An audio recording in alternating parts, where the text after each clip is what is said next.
दुश्मन पर पहली गोली हम नहीं चलाएंगे, लेकिन अगर हम पर गोली चली तो हम गोलियों की गिनती भी नहीं करेंगे। अगर आतंकी आएंगे तो हम उन्हें 2.5 फीट जमीन के नीचे गाड़ देंगे। दोस्तों, बरसों बाद किसी बेबाक इंडियन आर्मी चीफ के मुंह से देश ने ऐसी हुंकार सुनी थी।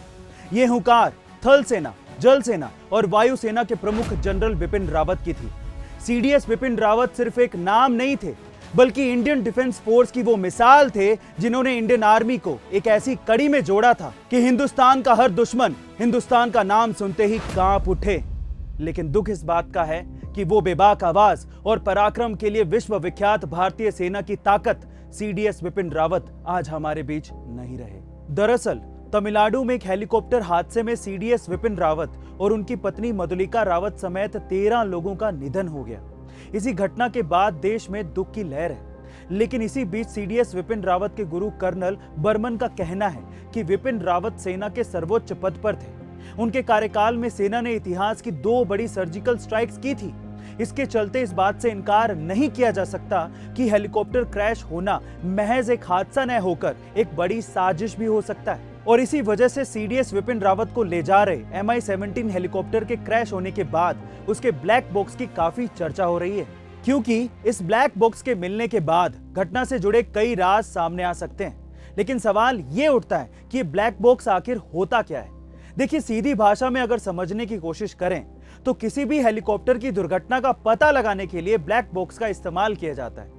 ये ब्लैक बॉक्स असल में हेलीकॉप्टर की उड़ान के दौरान उड़ान की सारी गतिविधियों को रिकॉर्ड करता है। इसी वजह से इसे FDR यानी कि फ्लाइट डेटा रिकॉर्डर भी कहते हैं। ब्लैक बॉक्स को दुर्घटना के दौरान सुरक्षित रखने के लिए सबसे मजबूत धातु टाइटेनियम से बनाया जाता है। साथ ही भीतर की तरफ इस तरह से सुरक्षित दीवारें बनी होती हैं कि कभी किसी दुर्घटना के होने पर भी ब्लैक बॉक्स सेफ रहे और उससे समझा जा सके कि असल में हुआ क्या था। दरअसल जनरल बिपिन रावत एक ऐसे रोबदार और नीडर किस्म के इंसान थे जिनके नाम से ही दुश्मनों के दिल में डर पैदा हो जाता था। जनरल बिपिन रावत का जन्म उत्तराखंड के पौड़ी में हुआ था और उनके पिता भी भारतीय सेना में अपनी सेवा दे चुके हैं, जिनका नाम लक्ष्मण सिंह रावत था। जनरल बिपिन रावत के नाम पर बहुत सारे पदक और सम्मान हैं। उन्होंने अपने 40 वर्ष के कार्यकाल में अपने आक्रामक रवैये से दुश्मनों को धूल चटाई है। दरअसल जनरल बिपिन रावत का यह मानना था कि पाकिस्तान भारत का नंबर 1 दुश्मन नहीं है, बल्कि भारत का नंबर 1 दुश्मन चीन है। भारत को आने वाले समय में 2 मोर्चों पर दुश्मनों का सामना करना पड़ सकता है, क्योंकि चीन सुपर पावर बनना चाहता है और इसके लिए वो दक्षिण एशिया और हिंद महासागर में अपनी पकड़ मजबूत कर रहा है।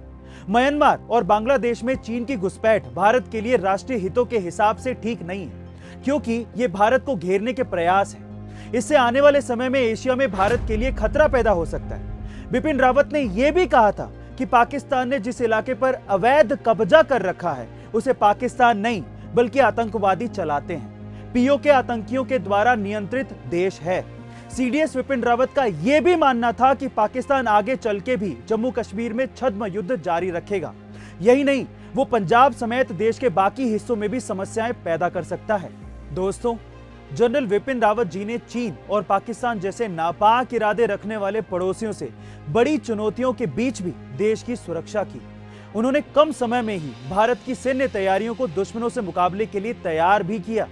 जनरल बिपिन रावत जी के हेलीकॉप्टर दुर्घटना की वजह से अकस्मात निधन पर हमें खेद है। ऐसे वीर योद्धा सदियों में ही पैदा होते हैं, जिन्होंने भारत की आन बान और शान के लिए अपनी जान तक की परवाह ना की हो। ऐसे वीर योद्धा को हम सबकी तरफ से भावभीनी श्रद्धांजलि।